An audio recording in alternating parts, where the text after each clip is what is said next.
Hey folks, welcome to the show. Our Black Friday deal. It's here. It's come. Right now, DailyWire plus annual memberships are 50% off. Be one of the first to watch the Pendragon Cycle, Rise of the Merlin. Join today at dailywire.com/subscribe. All right, folks, a little bit earlier this year, we had the opportunity to sit down with Dennis Quaid about Ronald Reagan, about the movie Reagan. Here's what it sounded like. Republicans and Democrats need each other. That's what we don't admit, because we keep each other from going too far one way or the other. You know, the fringe is taking over. I myself, I'm an independent. I mean, I've voted both ways all my life. So I'm not a registered Republican. But once the judicial system was used on him, to me, that was messing with our Constitution. And that's not America. And that's what, got me back the other way, that I'm definitely voting for him. This week on the Sunday Special, Dennis Quaid joins us ahead of the premiere of the upcoming biopic, Reagan, coming to theaters nationwide Friday, August 30th. Quaid is quite the Renaissance man. He's a two-time Golden Globe-nominated actor, musician, self-proclaimed golf addict, and licensed pilot. After over 40 years in Hollywood, Quaid recently moved to Nashville, where he founded his own production company, Bonnydale Films. Quaid is known for his roles in Breaking Away, The Right Stuff, Big Easy, and The Parent Trap, but his career has spanned nearly every genre of film, from dramas to thrillers, rom-coms, and action roles. In today's episode, Quaid discusses how he prepared to portray Ronald Reagan, including his visit to the Reagan Ranch, and his observations about Reagan's psyche. Quaid also reflects on the parallels between our current political moment and President Reagan's era, offers a few predictions about the future of Hollywood, and shares a few of his favorite all-time films. You don't want to miss Dennis Quaid in Reagan, coming out in theaters nationwide August 30th. From Hollywood to the Oval Office, Quaid brings one of our country's greatest presidents back to life on the silver screen. Welcome back to another episode of the Sunday Special.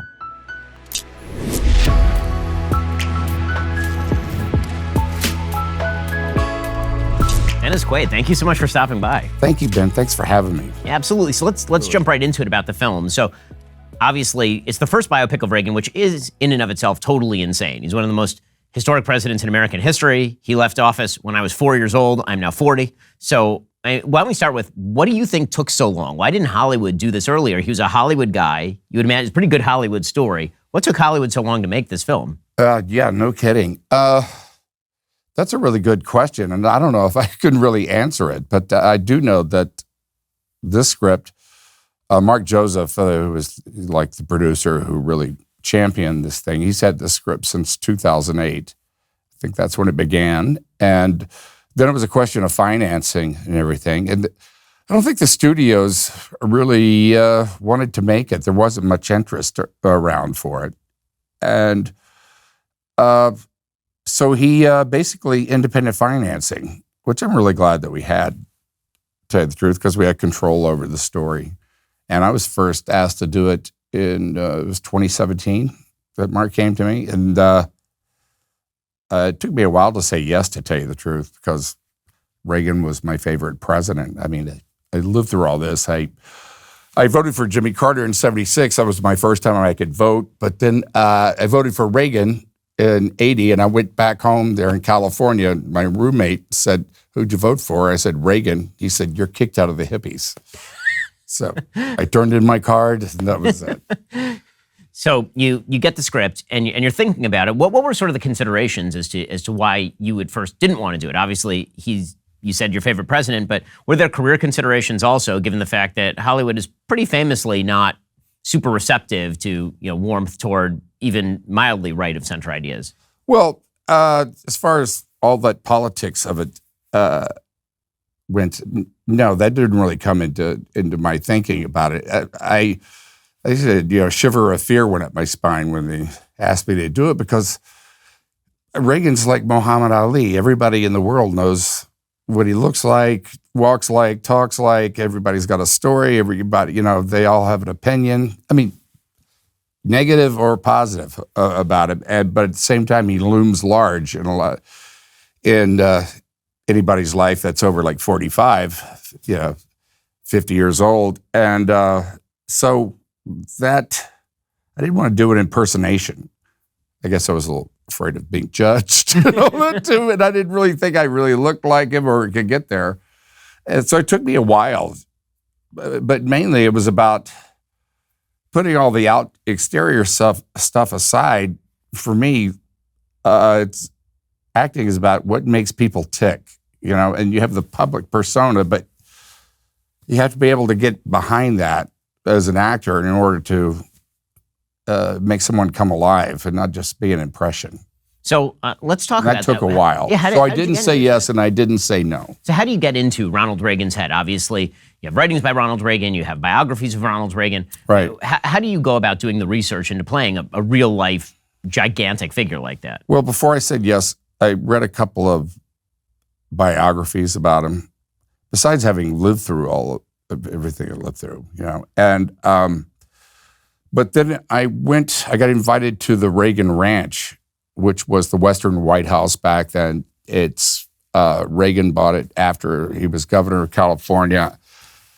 And it's not open to the public. A group of friends bought it after his death and kept it exactly as it was when he and Nancy were there. I mean, their clothes are in the closet still. You expect him to come back, any time. But I went up the worst road in California, 5 miles of it to the top of that mountain, and came out through the gate. And that's when I made up my mind, basically, because I felt like I got him. I could feel him there at that place. And it was very obvious that Reagan was actually a very humble man. He really did do all the work around there. You can feel that. And the house itself, the Western White House from back then, it's maybe 1,100 square feet. And, very modest. The bed was a king-size bed, but it was 2 single beds that were zip tied together.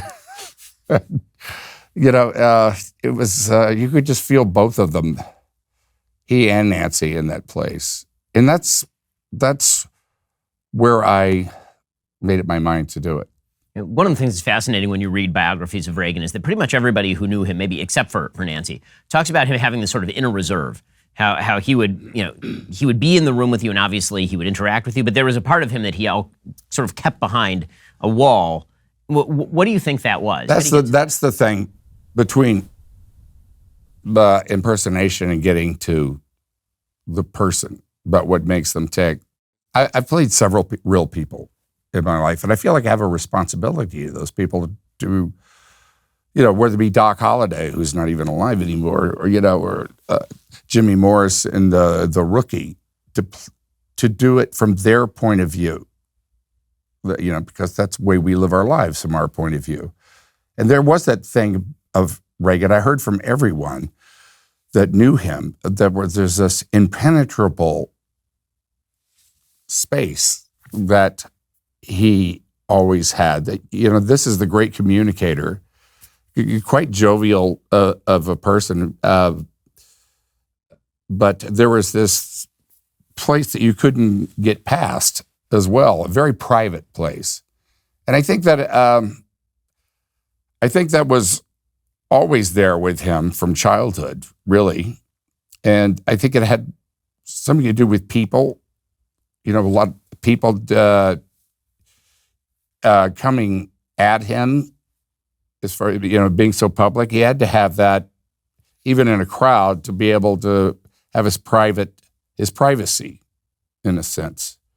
And I think that's also was kind of a place where he, that was really where he would go in prayer or meditation or whatever you want to call it. But that place was reserved, and I think he really needed something like a place like that, because the world was always coming to his door. We have some more with Dennis Quaid in just one moment. First, I've been with Pure Talk for a very long time now, and honestly, I've never seen them do anything quite like this before. So here is the deal. They are offering unlimited talk, unlimited text, unlimited data, plus a 30-gig hotspot, all for just $29.95 a month. That price, it is locked in for life. Now, this is normally their premium plan that goes for $65 a month, but if you switch before December 7th, you get it for $29.95 every single month from here on out. That's more than half off permanently. And yeah, it's all on their 5G network, so you're not sacrificing speed or coverage. Look, I know these kind of offers don't really stick around for very long. If you've been thinking about switching carriers, now would be an excellent time. Head on over to puretalk.com/Shapiro to grab the deal. And honestly, it's worth telling your friends or family about it as well. If you have kids and you're thinking about getting any of them a first phone this Christmas, or just looking to cut back some unnecessary costs, this Pure Talk deal is truly worth checking out. I rely on them for all my phone calls. Best price, great coverage, company that likes me.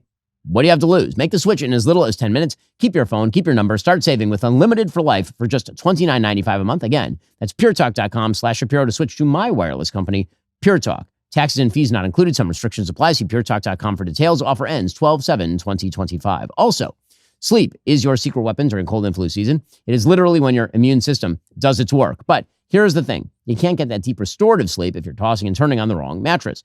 Whether you're fighting off germs or trying not to catch them in the first place, having a mattress that actually supports your body and keeps you comfortable all night isn't just nice to have. It's an essential thing to have. Nobody wants to be tired and run down during the holiday season. Helix knows how to make sure you're waking up your best self. Finding the right mattress doesn't have to be guesswork. Helix makes it simple with their sleep quiz. It asks about your preferences and sleep style and then matches you with the mattress that's actually right for you. They're not just making promises. Helix is the most awarded mattress brand out there with glowing reviews from Forbes, Wired, and other trusted experts. The best part, they deliver straight to your door with free shipping, so no hauling anything yourself. Plus, with their Happy with Helix guarantee, you get 120 nights to try it out and a limited lifetime warranty. So if it's not working for you, returns and exchanges are totally seamless. It's basically a risk-free way to finally get the sleep you deserve, especially when you need it most. I have my personalized Helix sleep mattress for years, firm but breathable. That's what I need to sleep on.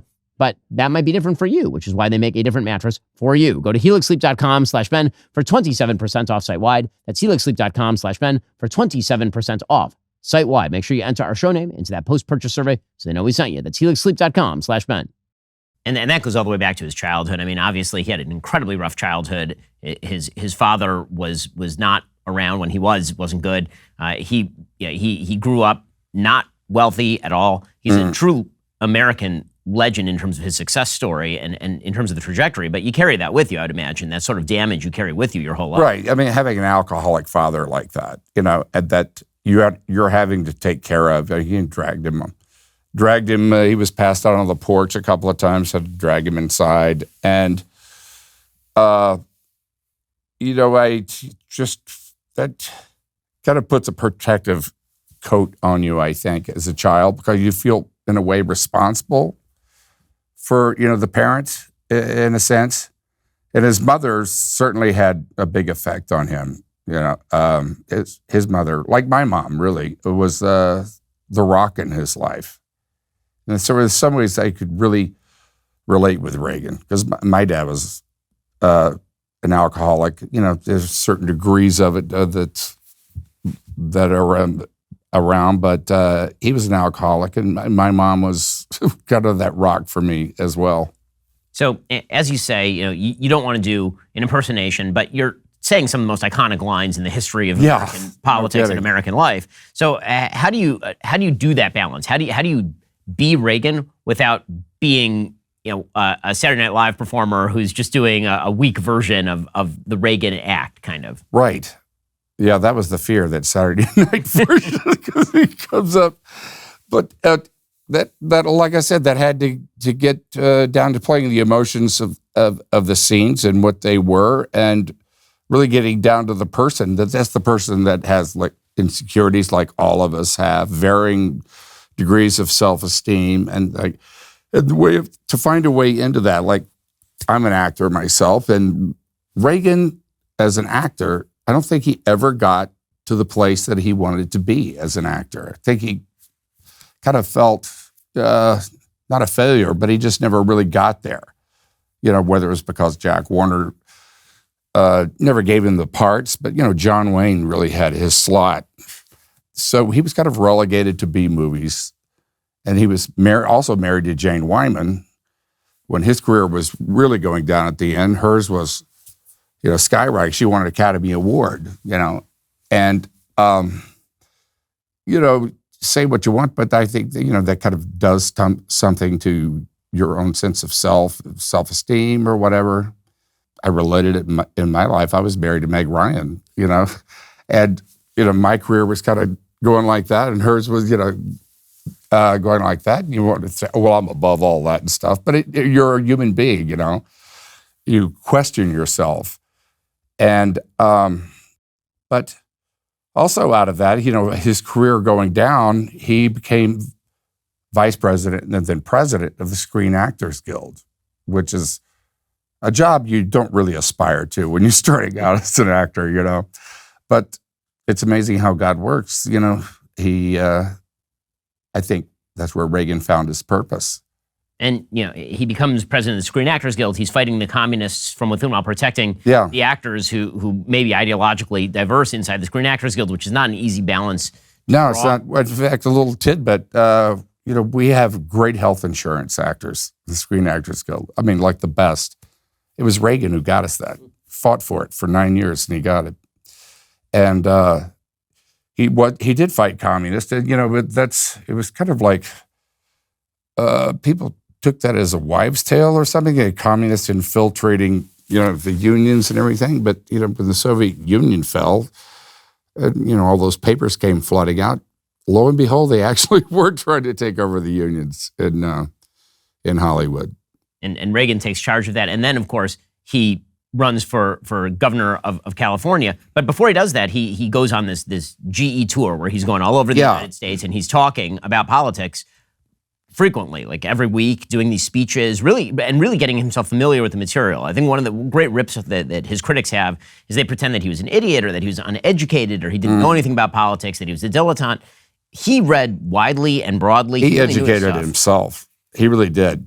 He really did. The GE that's a great point, because this is not something he had to do, but he took it upon himself to go around to every factory, every GE factory, and go out on the floor and talk to all the workers, you know, on their lunch breaks or, you know, coming or leaving at the end of the day, and talk to them. And that was the beginnings of his political base, was right there. And he also got out into the country and really found out what was on their minds, what were the issues, you know, in their lives. And that, I think, just about more than anything else, had a lot to do with him becoming president. I know my dad was one of those people, in fact. You know, my dad was an electrician. And I remember we're going to Galveston. This is like 1964. And the speech was on the radio. It was during an election year. He was out for Goldwater, I think. And it's a very famous speech. My dad was pounding the dashboard and you know, go Ronnie and stuff like that. And that was my first inklings of him as a political figure. Before, he was just the guy on TV who sold Baraxo soap. What's fascinating about Reagan is that he really is a combination of all of these different, really diverse factors. So he's somebody who spends time in Hollywood, which of course is a very left-wing place politically. So he knows how to talk to people on that side. And he was a Democrat back then, by the way. Yeah. He was. And then he shifts to the right, but still knows how to speak that language. He's somebody who becomes very hard on communism, but at the same time is almost innocent about the nature of human beings and how human beings can operate. And there, very famously during his presidency, he wrote probably his worst speech actually during his presidency. There's part where he writes about how maybe one day a child from the Soviet Union and a child from America, they'll get together and they'll play in the park. And it's this very sort of innocent take. Mm-hmm. And a lot of his foreign policy team was like, this is, you shouldn't be saying. Oh, that was the couple who met, the very nice couple who happened to be Soviets, and we got together. And it was, exactly. And it's a very nice take, but he's this very strange combination of somebody who's incredibly hard-nosed in the use of American power and the threat of use of American power. I mean, he builds up the military. He walks away at Reykjavik. He says no to the Soviets, but at the same time, he holds out the prospect that but nobody had ever said no to the Soviets. Right. Yeah. And so that's what makes him such a sort of mystery and a fascinating character, is all these internal contradictions. Right. And, you know, I think when he was elected president, he was, you know, called a warmonger. He was definitely going to get us into a nuclear conflict with the Soviet Union. You know, there was, but it took a Cold Warrior like that to win the Cold War. You know, before that we'd had Carter, who was, you know, this is not against Carter, but he was a what he did in the Middle East with, peace with Egypt and Israel. I mean, that was quite an accomplishment and everything. But with the Soviets, we had given away the B-1 bomber. We had appeased them. And America is sort of like that speech that you were talking about Reagan, has that innocence that we just want to be friends with everybody. That's a, natural thing for us to do. And we don't see why it couldn't be that way. And, appeal with reason. But, the people in the Soviet Union and Iran, you go through it, most of the world didn't grow up like we did. It's a very brutal world out there with, and a very brutal reality. And when America is like that, or I think they sort of laugh at us a little bit, or they take advantage of it for sure, because they see it as weakness. So, when you look at Reagan, obviously you've identified as a political independent for a long time in Hollywood. This election, you've said that you plan on supporting President Trump in the election. What are the sort of similarities that you see between President Trump and Reagan? Obviously, very different in a lot of ways, but there are some similarities too. Well, I think it's just more the circumstances of the world right now. I mean, you go back to 1980, 1979. We had the hostages, which nobody talks about. We have hostages right now in the Middle East. I don't know why nobody talks about them. We had that. The economy was in a bad place at the time with gas, oil, being a big thing. Inflation was high. And a lot of the very same circumstances, I think. In fact, Carter had even made his famous malaise speech that, America was in. And, Reagan came along and said, no, we're not a nation in decline. We are going up. We're in a shiny city on a hill, and we're gonna get back to that. And people believed him. He inspired people, and that's why he won the presidency, I think. Well, one of the things that's amazing about Reagan is that you look at his first term, and he has a rough first couple of years. In the economy, obviously, he's trying to quash inflation, and that means that he has to radically increase the interest rates using sort of Volcker's plans. And by 1982, his popularity is waning a little bit, and then he sort of kind of roars back in 83, 84. He wins this enormous victory in 1984. And you look at the way that America is now, and one of the things that you wonder is, no matter how successful any president is there a possibility of anything like that sort of American unity again? And it feels like sort of not, and maybe that can just be chalked up to the fact that it used to be that Ronald Reagan and Tip O'Neill would battle it out, and then they actually kind of liked each other and would have conversations. Yeah, they would get together like after 5 o'clock. That's what they said. We're going to be enemies until after like 5 o'clock, and there were just a couple Irishmen having a beer, and Tip O'Neill would be at the White House, and they, at least they had a conversation with each other, back and forth. And also Reagan was elected in 1980. The hostages, the Iran hostages, were freed like 20 minutes after he took office, because I think Iran knew that he wasn't going to take anything from them. But it was also, especially in the economy, interest rates were 20% at one time. I remember that because I was trying to buy a house. And I think he really won on, are you better off than you were 4 years ago? And, that question is very similar to what it is now. And it took a couple of years for, I think, changes to happen.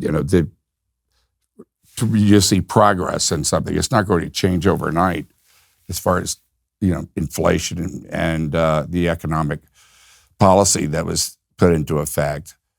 And then I think he had an extended honeymoon period because of the assassination attempt, which we've just had as well.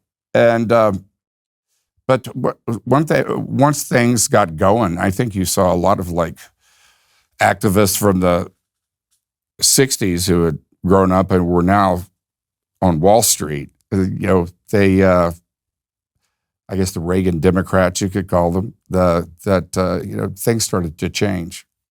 We'll get to more on this in a moment. First, look, I'm on the road constantly, covering the news, political events, you name it. Between flights and hotel rooms, sometimes getting a proper nutritional meal is the first thing that goes right out that window. Here's the thing. I have a wife and kids, and they're at home counting on me to stay healthy, which is why I started taking Balance of Nature's fruits and veggies supplements. These are the original whole food supplements, 16 fruits, 15 veggies, freeze-dried into capsules. As someone who keeps kosher, I do appreciate there are no binders, fillers, flow agents, just 100% whole food ingredients. That's the whole thing. Nothing added in there that shouldn't be there in the first place. When I'm rushing through the airport, I can take them with water. If I'm in the car between interviews, I can down them. Sometimes I'll even open the capsules, mix that powder into my smoothies, like the protein smoothies. It's great. Balance of Nature delivers the natural goodness of fruits, veggies, spices, fibers, just as nature intended, which means even when I'm 2,000 miles from home, I'm still taking care of myself the way my family actually needs me to. And they're very convenient. They make it easy for me to stay healthy.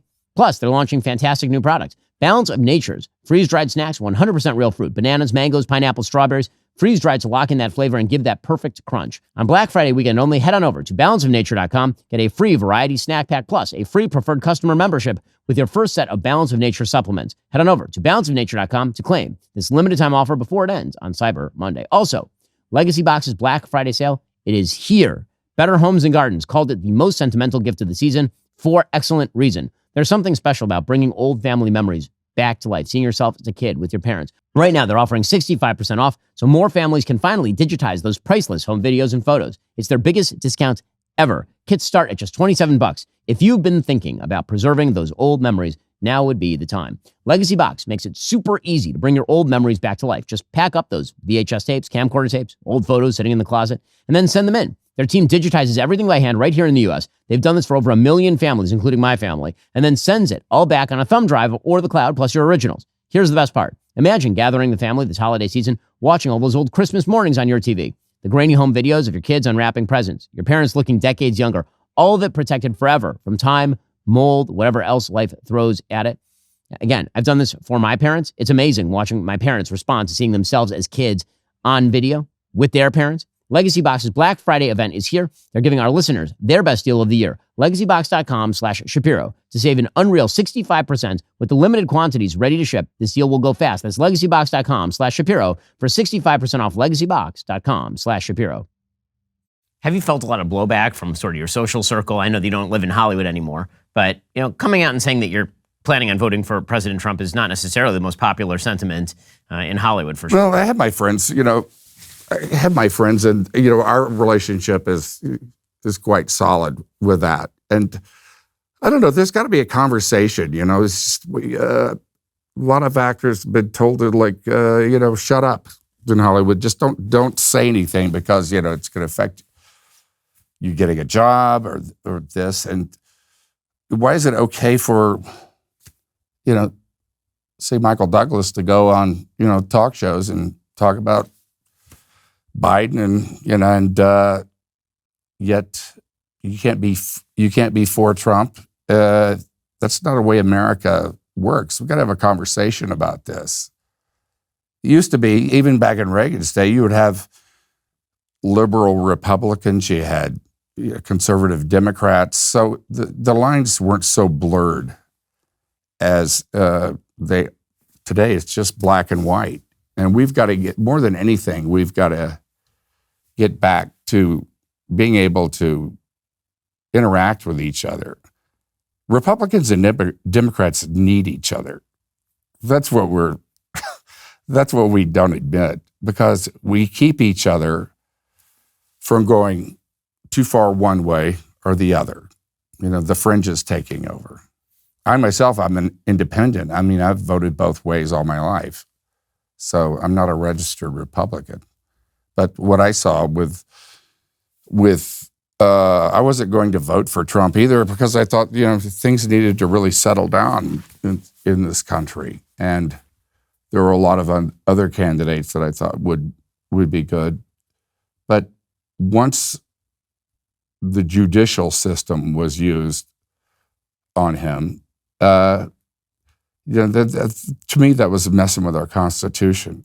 And that's not America. And that's what, got me back the other way, that I'm definitely voting for him, because, I believe in America and I believe in the Constitution. So one of the things that you mentioned very early on here is that this film was independently funded, that it didn't come through the Hollywood studio system. Do you think that that's going to be the future of where Hollywood goes? That you're going to see a lot more independently funded films, whether it is through people like Mark, or whether it is through Angel Studios, or through all of through your production house? That sort of the studio system has been essentially broken, because the theater model has largely been broken, and somehow so has the streaming model. So by COVID, and even before COVID, they were having trouble with that. When I first came to LA, back in those days, each studio, say 5, would be producing at least 40 movies a year. That's a lot of movies. That's like 200 studio movies that are coming out, and they would be all places on the spectrum of genres. And today, I think there might be 8, maybe, and those have all got to be big tent poles, because the only way to make money for them is to spend $200 million, and so that's really changed. But more than that, I think that Hollywood has sort of lost its relevancy with an audience to a certain extent. They very similar to what was going on in the late 60s, that they kind of lost track of their audience and who they were. And it took like a film like Bonnie and Clyde, that French New Wave thing that set off a whole new thing in the 70s, to a new golden age. But it was a different kind of filmmaking that hit the audience and actually hit a nerve to what was going on underneath the surface in the country. You started having like anti-heroes, and the rebel hero came back and all that. And we're in a very similar place now, that I think Hollywood has lost contact with its audience. But now that void can be filled from anywhere, because you could make you could finance a movie from different places, and there's different centers going on now.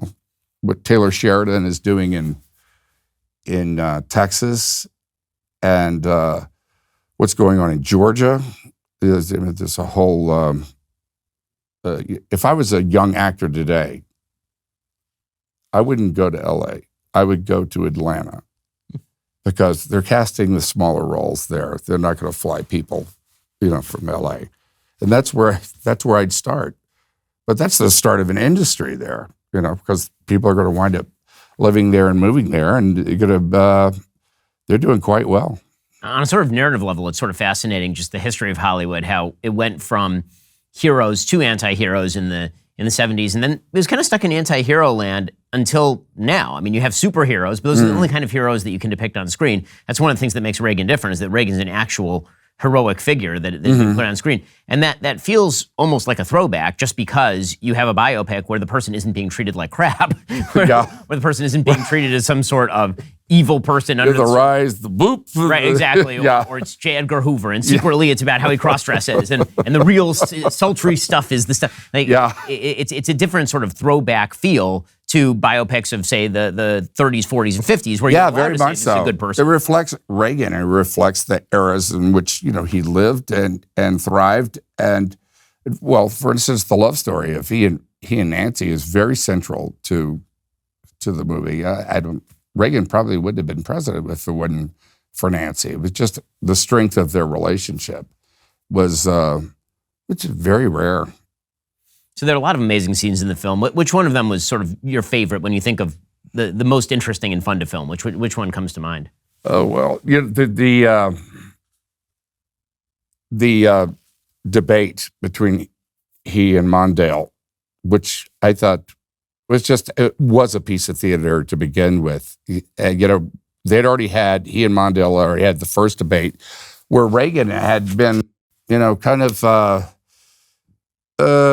loose on the facts and whatever. He just didn't perform well in the first debate. And so they were talking about he was too old and this and that. I think he was, 74 at the time or something. And so the second debate, he did the famous, he was asked the question. It was a great setup. And he just said, I will not, for political purposes, take advantage of my opponent's youth and inexperience, which was fantastic. And even Mondale laughs, okay?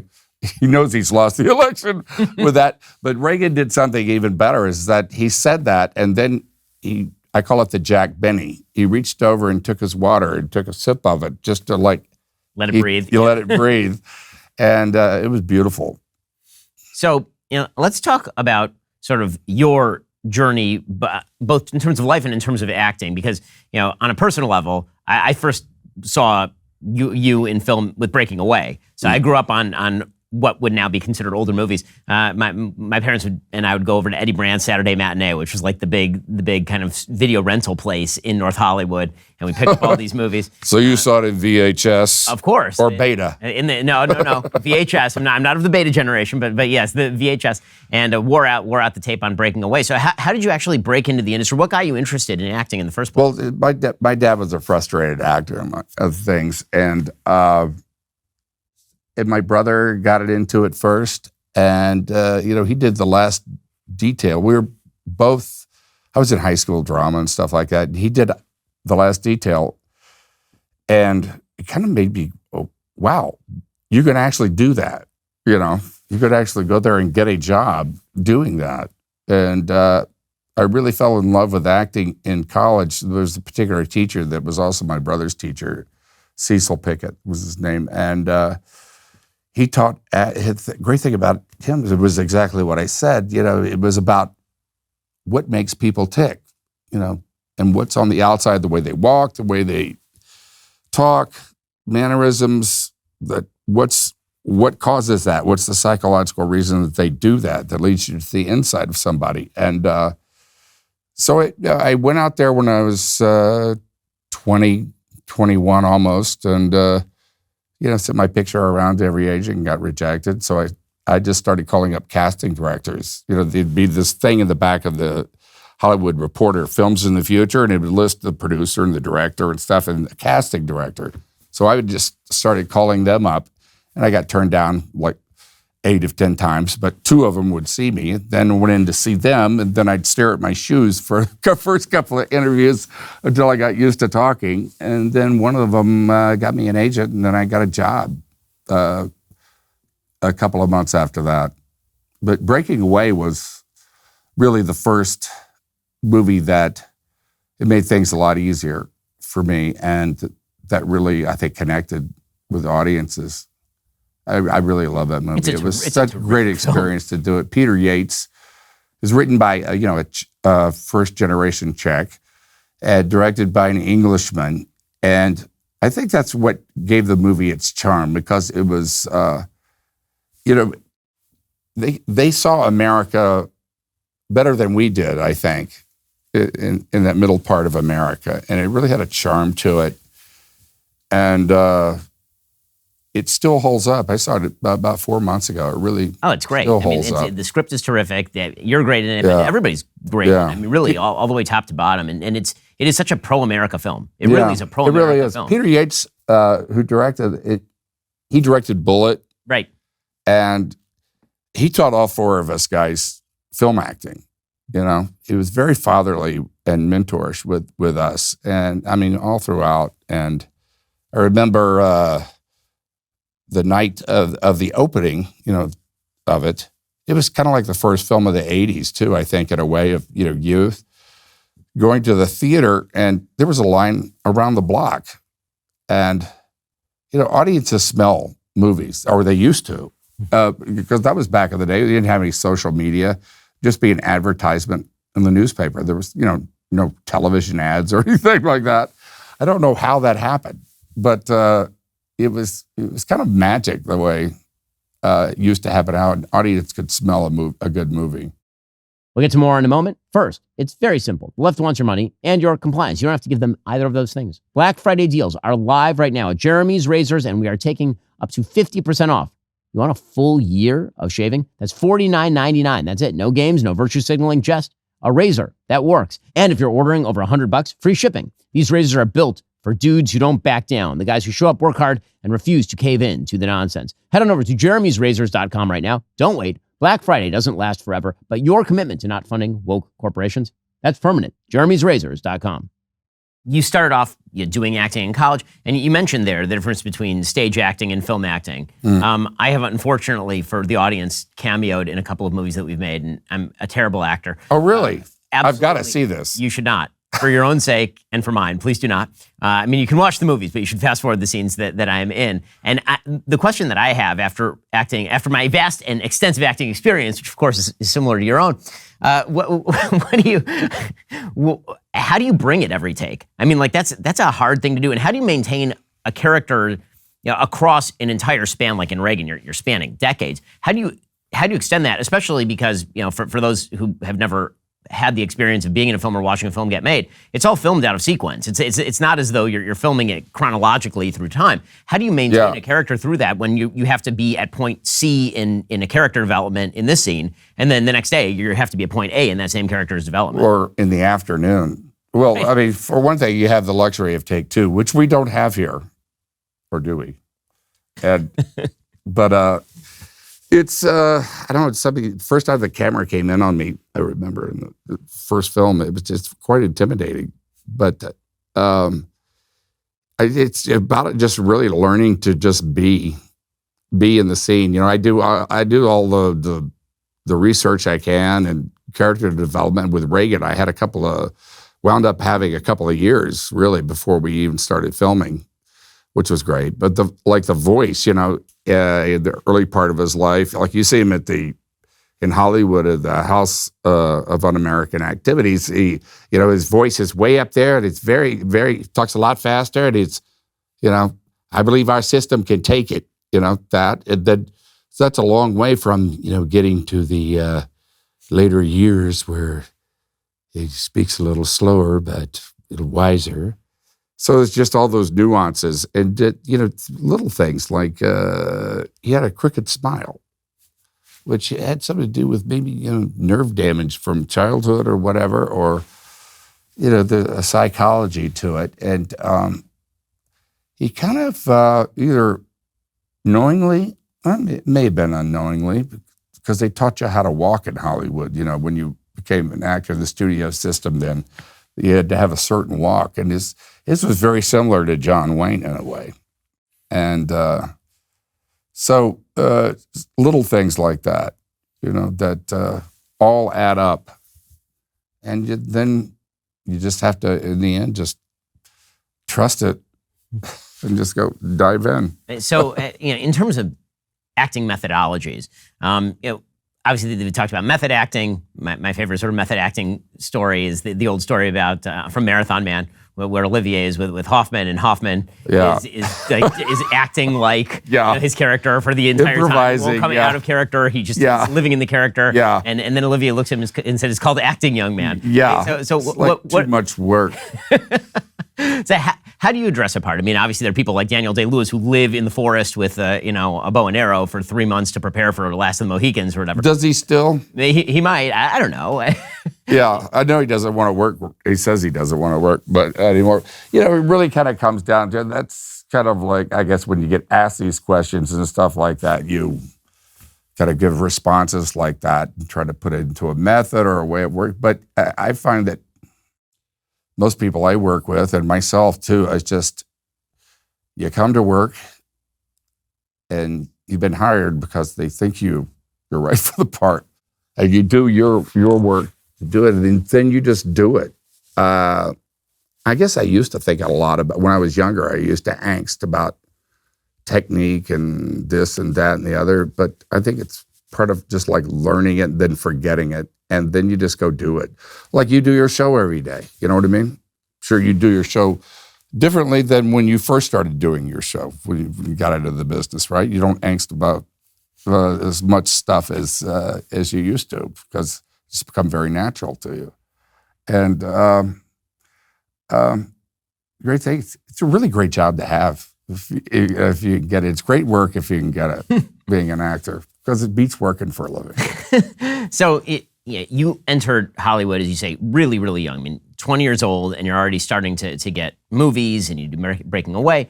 And then you talk openly about this. You get sucked into sort of the celebrity culture. So you develop an addiction. You overcome that addiction. Well, what is it like being a young star in Hollywood, and how hard is it to resist? Back in the 70s, man, it was fun. It was really fun. Well, that's what, like cocaine back then was like in movie budgets and stuff. And, there was I remember there was a cover story in People magazine about cocaine, about how it wasn't addictive and, it was a party drug and, harmless. Then John Belushi died, and that kind of really changed everything for everybody. But my personal experience was that, it was fun. Then it was fun with problems. And then it was just problems. And affected my sleep. I think it affected my work. I really do think so. And, it affects your life. When your life kind of becomes unmanageable about it. That's when you have to do something. But I had one of those white light experiences. I had a band at that time, and we were the Eclectics. The night we got our record deal at the Palace Theater over on Vine Street, we got a record deal performing that night, and we broke up in the dressing room right after because of me. Because I was a little out of control. I think I just wasn't reliable, and I had a white light experience, and I put myself in rehab the next day, and was lucky I got it the first time. Although it was about 3 years of like grinding my teeth, and what it does to your nervous system, pretty much grinds those synapses down, and but to stay away from it, it was kind of like grinding my teeth, and I went meetings and stuff, meetings every day, and I because they say it's a spiritual problem is really what it is. You're trying to fill a hole there that it's a spiritual hole, really. And that's what drugs are. They make you feel like everything's great, but you take away the drug and that's gone. But it's a spiritual problem, and that's when I've read the Bible like about 5 times in my life over different periods, and I started to get back into that. And before that, I'd read go back. I'd as far as my history on that is I grew up Baptist, Southern Baptist, and I became disillusioned with churchianity, I think around 12, 13, which I think a lot of teenagers start to question their life anyway. And I read a book called Siddhartha, Herman Hesse, which really turned me towards Eastern philosophy, because it's a very new thing, and Eastern religion, Buddhism, Hinduism. I read the Dhammapada, I read the Bhagavad Gita, I read the Quran, and as well as the Bible. And but when after rehab, I went back, and this is after about 3 years, and I read the Bible again, and really what stood out were the red words of Jesus to me, and that's what started for the first time for me, a personal relationship with God, which continued to nurture and grow and ebb and flow. But that was the thing that I think that really got me through it. So you've left LA. You don't live in LA anymore. You moved over to Tennessee. Yeah. How's that transition been for you? I just love it there. I grew up in Texas, and so it feels like home at the same time. In fact, my grandfather was 10 miles from Tennessee as an infant, and they went to Texas in a covered wagon in 1902. So I have a lot of cousins there to begin with, and of course music, which has always been a part of my life.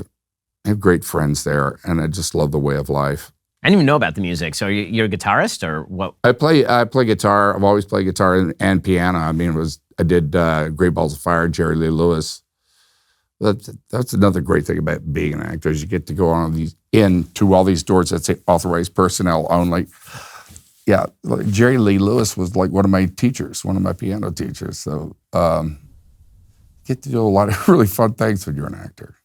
So what are your favorite, I mean, you have a huge IMDb, obviously. What are the favorite films that you've been in? For me, Reagan is now, actually has taken over as number one from The Right Stuff, which was my favorite movie before I did Reagan. And I have a different standard for myself. It's about the experience that I had when I was making it. Like, The Right Stuff came out, I mean, it didn't do well at all, actually. It's become a classic, but at the time it didn't do well at all. But it was about the time of, I grew up in Houston, Space City. It was Gordo Cooper was my favorite astronaut. He lived 3 miles from me in LA. I got my pilot's license on that. Chuck Yeager was on the set every day. That's a fantastic time. But I would say The Right Stuff, Reagan, Breaking Away, Frequency, The Rookie, Far From Heaven. I have some I'm not so proud of, but those I have a good little family of there. I've been around long enough to have a few good ones.